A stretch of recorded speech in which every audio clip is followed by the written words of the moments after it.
چنانچہ میں وہاں بیٹھ گیا، کئی لوگ میرے پاس سے گزرتے رہے، حضور سحری کے وقت تک واپس تشریف نہ لائے۔ پھر مجھے طرح طرح کی آوازیں سنائی دینے لگیں، یہاں تک کہ حضور پہنچ گئے۔ میں نے عرض کیا، میرے آقا رات بھر آپ کہاں تشریف فرما رہے؟ فرمایا، مجھے آج جنات کو اسلام کی دعوت دینے کے لیے بھیجا گیا تھا۔ میں نے دریافت کیا، یہ آوازیں کیسی تھیں؟ فرمایا، یہ ان جنوں کی آوازیں تھیں، وہ مجھے الوداع کہہ رہے تھے اور سلام عرض کر رہے تھے۔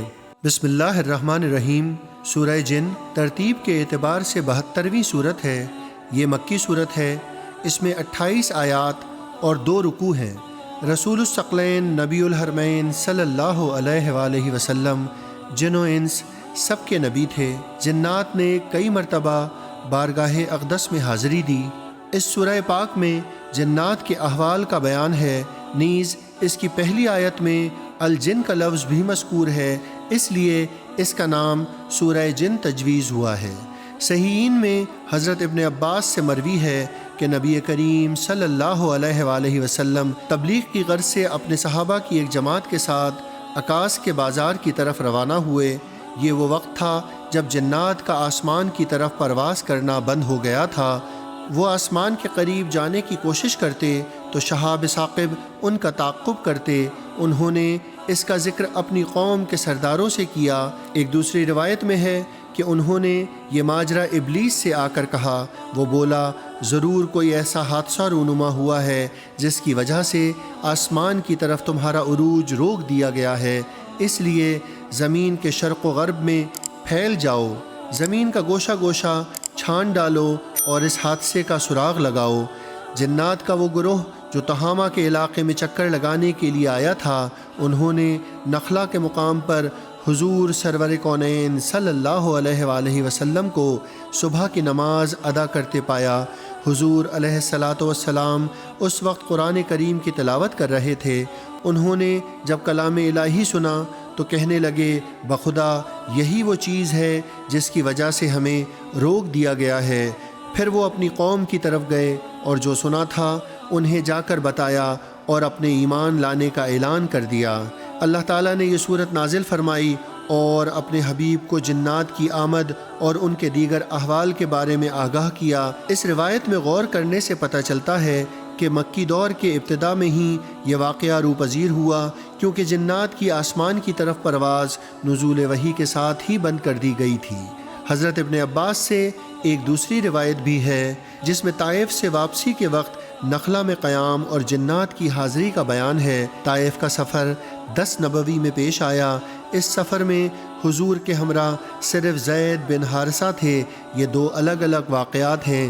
آیات قرآنی سے بھی اس کی تصدیق ہوتی ہے، کیونکہ اس صورت میں جن جنات کا ذکر ہے وہ مشرک اور بے دین تھے، اور جن کا ذکر سورہ احقاف میں ہے وہ انبیاء اور آسمانی کتب پر ایمان رکھنے والے تھے۔ کتب احادیث میں جنات کی حاضری کے بارے میں متعدد روایات ہیں۔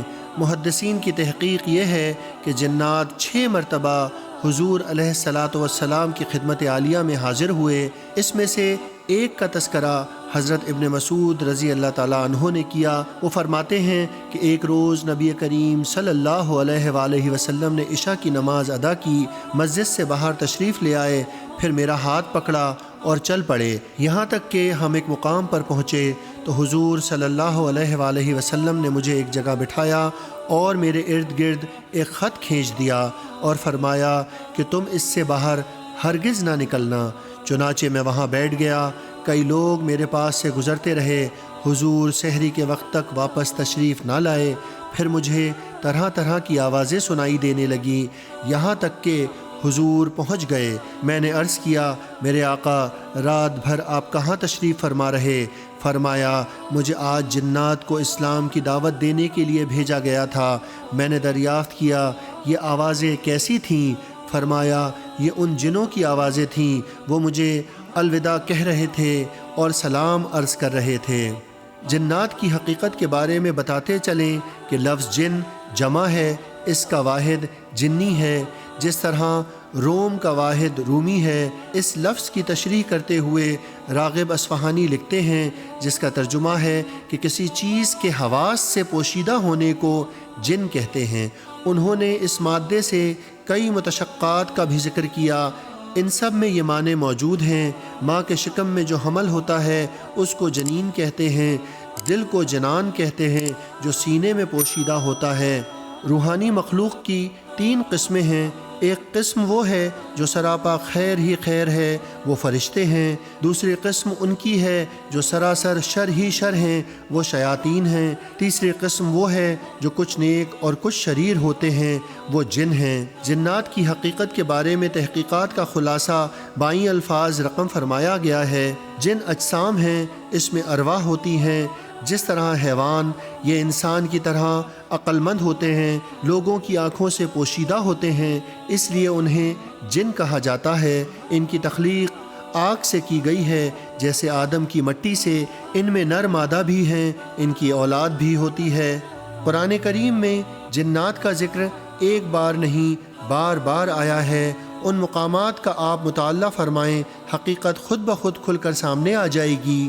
سب سے پہلے سورہ رحمان میں ذکر آیا ہے، جس کا ترجمہ ہے انسان کو ٹھیکری کی طرح بجنے والی مٹی سے پیدا کیا گیا ہے، اور جنوں کو آگ کے شعلے سے پیدا کیا گیا ہے۔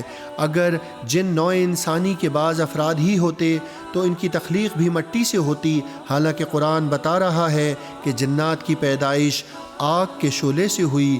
جب دونوں کا مادہ تخلیق جدا جدا ہے تو پھر جنات کو نوع انسانی کے افراد کہنا کیسے صحیح ہو سکتا ہے؟ اس چیز کو قرآن کریم میں متعدد مقامات پر بیان کیا گیا ہے۔ جن و انس کی تخلیق کی غرض و غایت بیان کرتے ہوئے فرمایا گیا، جس کا ترجمہ ہے ہم نے جنوں اور انسانوں کو اپنی عبادات کے لیے پیدا کیا ہے۔ آیات قرآنی سے یہ بھی پتہ چلتا ہے کہ جنات کی تخلیق انسان سے پہلے ہوئی ہے۔ شیطان جنوں کا ہی ایک فرد تھا جو آدم علیہ السلام کی تخلیق کے وقت موجود تھا، اور آدم علیہ السلام کو سجدہ نہ کرنے کے باعث راندہ درگاہ بن گیا تھا۔ ان کے بارے میں ارشاد ہے کہ جس کا ترجمہ ہے شیطان جنوں میں سے تھا، پھر اس نے اپنے رب کی نافرمانی اختیار کر لی۔ تو جن جو نوع انسانی کے باپ آدم علیہ السلام سے پہلے موجود تھے۔ جنات کی ایک اور خصوصیت بیان کی گئی ہے جو انسانوں میں نہیں پائی جاتی۔ اس سے پتہ چلتا ہے کہ جنات نوع انسانی کے افراد نہیں بلکہ جدا مخلوق ہیں۔ قرآن کریم میں ارشاد ہے، جس کا ترجمہ ہے کہ شیطان اور اس کا قبیلہ تمہیں دیکھتا ہے لیکن تم انہیں نہیں دیکھ سکتے۔ کثیر التعداد آیات میں سے صرف چند پیش کی گئی ہیں۔ اگر آپ غیر جانبداری سے اس کا مطالعہ کریں گے تو آپ کو تسلیم کرنا پڑے گا کہ انسانوں کی طرح جن بھی ایک علیحدہ مخلوق ہیں، صرف اس لیے ان کا انکار کہ یہ ہمیں نظر نہیں آتے، اپنے اندر کوئی معقولیت نہیں رکھتا۔ کیا ہم اپنے حواس کو اتنا ہمگیر خیال کرتے ہیں کہ انہوں نے ہر چیز کو اپنے احاطے میں لے لیا ہے، اور جو چیز ان حواس سے ثابت نہ ہو وہ موجود ہی نہیں؟ اس طرح تو ہمیں پھر بہت سی چیزوں کا انکار کرنا پڑے گا۔ روح، فرشتے، نزول وحی وغیرہ، یہ سب چیزیں ہمارے حواس سے ماوری ہیں، اور کون ایسا مسلمان ہے جو ان کو تسلیم کرنے میں پس و پیش کرے؟ پہلے رکوع میں جنات کے اس خاص گروہ کے حالات بیان ہوئے ہیں جسے نخلا کے مقام پر حضور سرور عالم علیہ الصلاۃ والسلام کی زبان مبارک سے قرآن کریم سننے کی سعادت نصیب ہوئی ہے، اور اس کی وجہ سے جو انقلاب ان کے افکار و نظریات میں رونما ہوا تھا اور جس جرت سے انہوں نے اپنے ایمان لانے کا تذکرہ کیا تھا، اس کی تفصیلات بیان کی گئی ہیں۔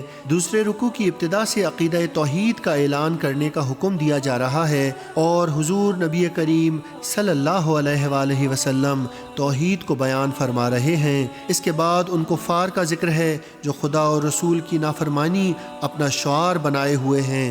قیامت کے دن ان کی حالت بڑی قابل رحم ہوگی۔